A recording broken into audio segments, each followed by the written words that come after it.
कि जो है बार बार शौचालय जाओगे तो सिलवा देंगे। ऐसे जो है पुलिसकर्मी जो मतलब बच्चियों के प्राइवेट पार्ट पे जो है डंडा घुसाने की कोशिश करते हैं, उनके खिलाफ कार्रवाई होनी चाहिए। गालियाँ हमारे ड्राइंग रूम में हैं, गालियाँ हमारे जो है रोज़मर्रा की ज़िंदगी में हैं। OTT वेब सीरीज़ के ऊपर इस तरह की गालियों से भरे जो वेब सीरीज़ हैं या कंटेंट हैं वो इसलिए बनाए जाते हैं कि ताकि एक परिवार एक साथ बैठकर एक टेलीविज़न के ऊपर उस कार्यक्रम को यानी उस वेब सीरीज़ को ना देख पाए। मैंने तो कितनी ही बार अपने लिए ही अपने पिता के मुँह से गालियाँ सुनी हैं।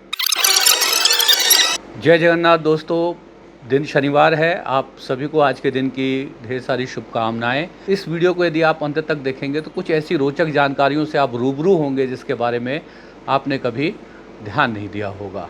आज बात होगी गालियों के। प्रधानमंत्री नरेंद्र मोदी जी का एक वीडियो आया है सोशल मीडिया के ऊपर, जिसमें उन्होंने उनको जिन बच्चों ने अभद्र गालियाँ दी, उनकी माता जी को अभद्र गालियाँ दी, उनके बारे में बात की है और उनको माफ़ करने की बात की है। बड़ा दिल दिखाया है, बहुत अच्छी बात है और ऐसा होना चाहिए।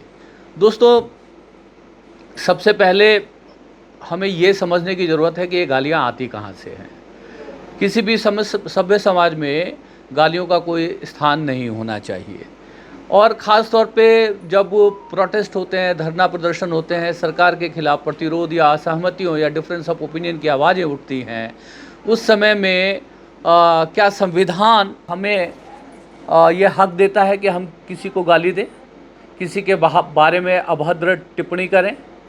मुझे नहीं लगता कि संविधान की कोई भी धारा हमें ये इजाज़त देती है। तो दोस्तों, मैं आपसे ये कह रहा था कि गालियाँ आती कहाँ से है। जब तक हमारे देश में जाति व्यवस्था है तो बहुत सारी जाति सूचक शब्दों को ही गाली कहा जाता है, और ऐसे मतलब मैं शब्दों का इस वीडियो में नाम भी नहीं लेना चाहता, और मैं ये समझता हूँ मुझे लेना भी नहीं चाहिए।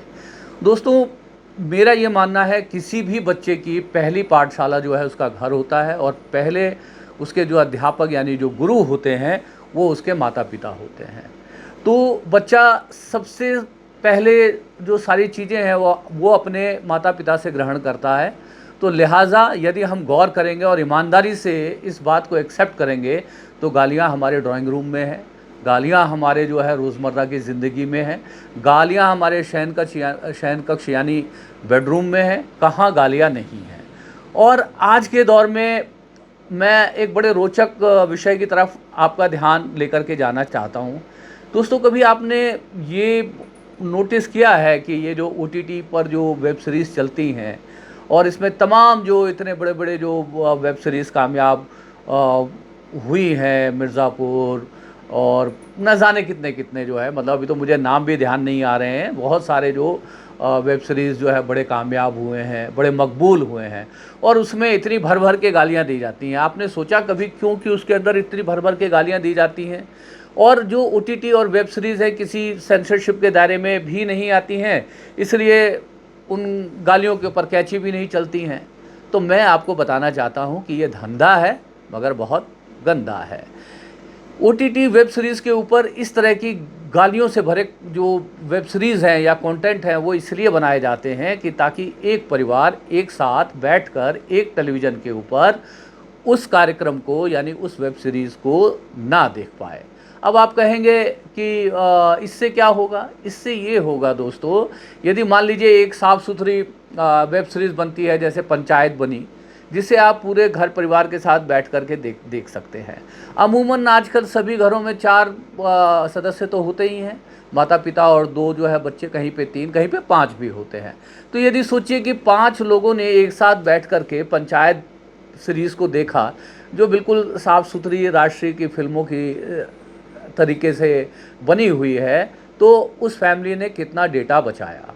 तो दोस्तों, ये जो गालियों भरी जो ये वेब सीरीज़ बनाई जाती है वो जानबूझ करके बनाई जाती है ताकि घर का हर सदस्य अलग अलग उसको देखे। तो अलग अलग उसको देखेगा तो क्या होगा? वो डेटा खपाएगा। डेटा खपाएगा तो आप देख लीजिए, आप ब्रॉडबैंड के बिजनेसेस में कौन है, डेटा के बिजनेस में कौन है, कौन जो है वो ये टेलीकॉम के बिजनेस में है। और जब इतना सारा डेटा खपाया जाता है तो किनको फ़ायदा होता है? क्या मुझे बताने की ज़रूरत है कि टेलीकॉम इंडस्ट्री में कौन लोग हैं और ब्रॉडबैंड जो घरों में हमारा जो इंटरनेट चलता है उस इंडस्ट्री में कौन है? तो गालियाँ तो भर-भर के आ रही हैं, चारों तरफ से आ रही हैं, हमारे सिनेमा के द्वारा आ रही हैं, हमारे वेब सीरीज़ के द्वारा आ रही हैं। और जेन एक्स जो मेरी जो मतलब पीढ़ी है, क्या मेरी पीढ़ी के लोग गाली नहीं देते? क्या मुझसे पहले के लोग गाली नहीं देते होंगे? मैंने तो कितनी ही बार अपने लिए ही अपने पिता के मुँह से गालियाँ सुनी हैं। तो कहने का मतलब ये है कि ये गालियाँ जो है पीछे से आई हैं, जेन एक्स से आई हैं, उनको विरासत में मिली हैं, हमने और आपने दी हैं, और ये कहीं से भी न्याय संगत नहीं है। यदि बच्चों ने प्रधानमंत्री की माताजी को गाली दी या उनके बारे में गालियों का इस्तेमाल किया, मैं इसकी बिल्कुल भी जो है कहते हैं प्रशंसा नहीं कर सकता, ये निंदनीय है। मेरे एक दोस्त का फ़ोन आया कल परसों, और उसने मुझे जो है एक सेंटेंस में कम से कम 5 गालियाँ सुना दी, बीसी, एमसी, तेरी, मेरी, पता नहीं क्या-क्या, और मुझसे कहा कि तू जंतर मंतर क्यों जाता था? तो मैंने उसे बड़े जो है सहज अंदाज में कहा कि मेरे भाई तुम नहीं जाते थे इसलिए मैं जाता था, और मेरे जाने का कारण ये था कि मेरे बच्चे ऐसी ही शिक्षा व्यवस्था से ऐसे ही एग्ज़ाम्स वगैरह को क्रैक करके अच्छे सरकारी कॉलेजों से पढ़ के, अच्छे संस्थानों से पढ़ के आज अच्छी जगह पर कार्यरत है। और उसकी भी इसी जनरेशन की एक बेटी है, डीयू में पढ़ती है। मैं मनी मन सोच रहा था कि शायद इस मेरे दोस्त को पता भी नहीं होगा, इसकी बेटी भी जंतर मंतर गई रही होगी। तो आप देखिए कि जो मुझसे मतलब ये शिकायत कर रहा था कि तू ऐसी जगह पर जा रहा था जहाँ पर जो बच्चे हैं या लोग हैं वो प्रधानमंत्री को गाली जो है दे रहे थे, और ये सारी बातें मुझे गाली देते हुए ही वो जो है बता रहा है। तो अब आपको पता चल गया कि हमारे जो बच्चों में या जेनजी में, जिसे भी आप कह रहे हैं कि गाली का सोर्स क्या है, गाली का सोर्स इतना भर नहीं है। आप देखिए कि जो सत्ताधारी पार्टी है उसमें कितने लोगों ने कितनी बार जो ऑन एयर गाली दी है, टीवी प्रोग्राम्स में गाली दी है, किसी की माँ को वैश्या बुलाया है। आपने देखा कि संसद में किस तरह से जो माइनॉरिटी जो कम्युनिटी को एक सांसद ने गालियाँ जो है दी थी, उसके ऊपर कोई संसद की तरफ से कार्रवाई नहीं हुई। तो मैं आपको ये बताना चाहता हूँ कि गालियाँ किसी भी रूप से जो है अच्छी नहीं है, और वो किसी को भी दी जाए उसकी जो है प्रशंसा नहीं की जा सकती। मगर गालियाँ होती क्या है, यदि आप बुद्ध को यदि आप पढ़ेंगे तो पता चलेगा कि गालियाँ जो है फ्रस्ट्रेशन का, अवसाद का, विरोध का, असहमतियों का एक्सट्रीम एक्सप्रेशन है। जब बहुत ज़्यादा आदमी गुस्से में होता है, बहुत ज़्यादा तकलीफ़ में होता है, बहुत ज़्यादा पीड़ा में होता है, तो उसके पास बाकी सारे शब्द खो जाते हैं और रह जाती हैं गालियाँ।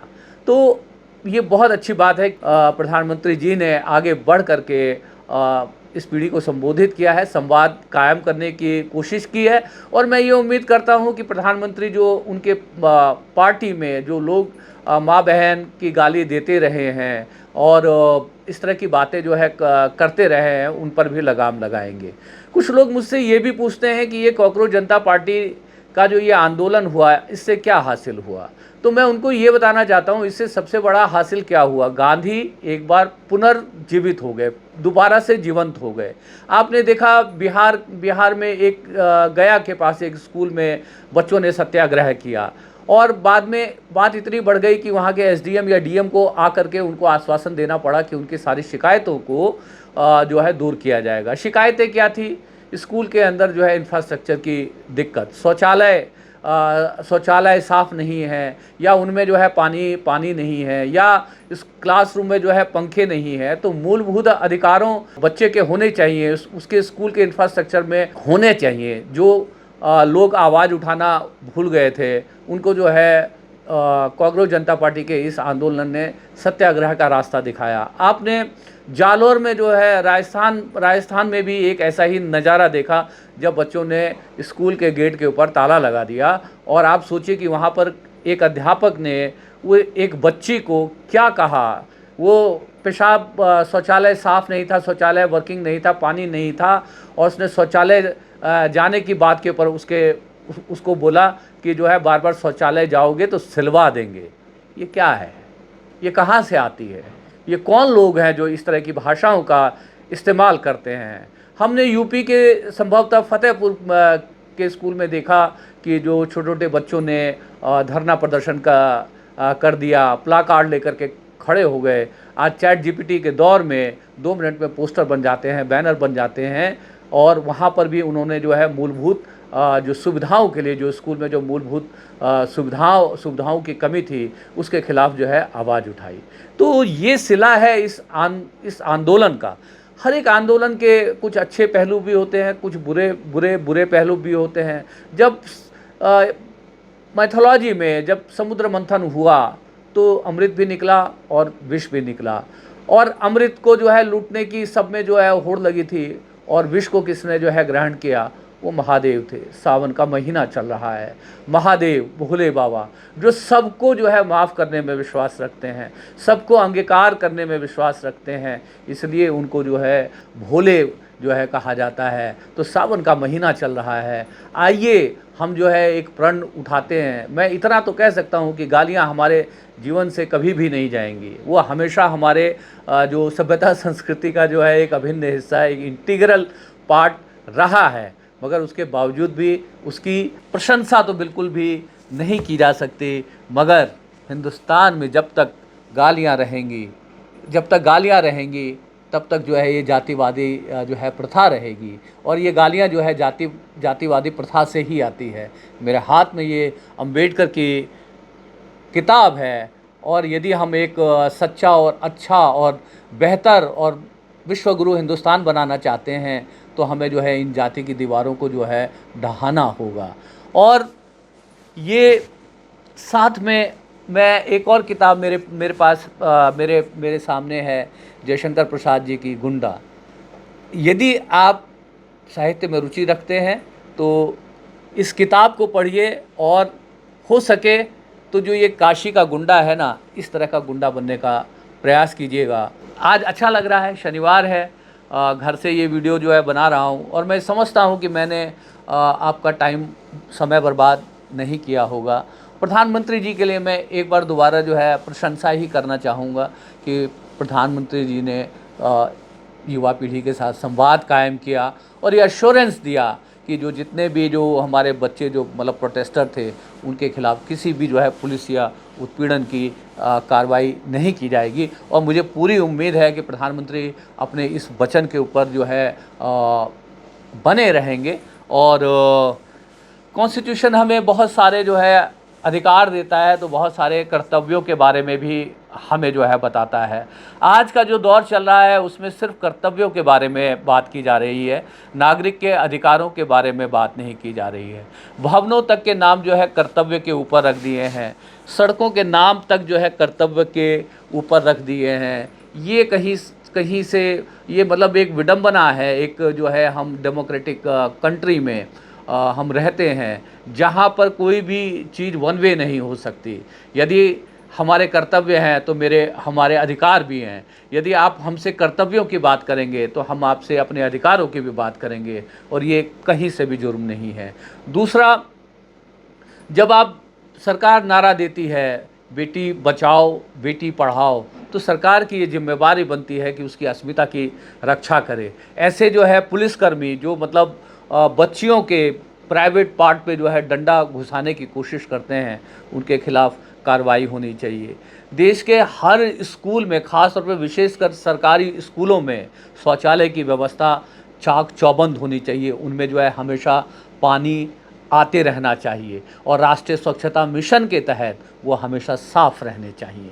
ये हमारे और हमारे जो है बच्चों के अधिकार हैं। जब सरकार हमें ये सब सारी सुविधाएं मुहैया यदि कराती हैं तो उसके बाद निश्चित रूप से हमारा जो है हमारे देश के लिए, हमारी संसद के लिए, हमारी सरकार के लिए बहुत सारे कर्तव्य हैं, और उन कर्तव्यों का निर्वहन हम ज़रूर करेंगे, शिद्दत से करेंगे। और हमने जिस तरह से देखा, जंतर मंतर पर प्रदर्शनकारी हर रोज़ पूरे जंतर मंतर की सफाई किया करते थे।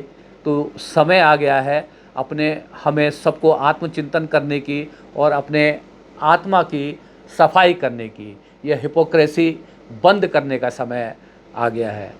और मेरी इस बात पे गौर करिएगा कि आप सरकार से मांग करिए कि ये जो ओटीटी के जो जो कंटेंट हैं इनको सेंसरशिप के दायरे में लाया जाए, और इसमें जो इतनी भर भर के गालियाँ दी जाती हैं वेब सीरीज़ के अंदर, इनको सेंसर किया जाए, इस पे रोक लगाया जाए, और ये जो डेटा खपाने का गंदा धंधा चल रहा है इस धंधे को बंद किया जाए।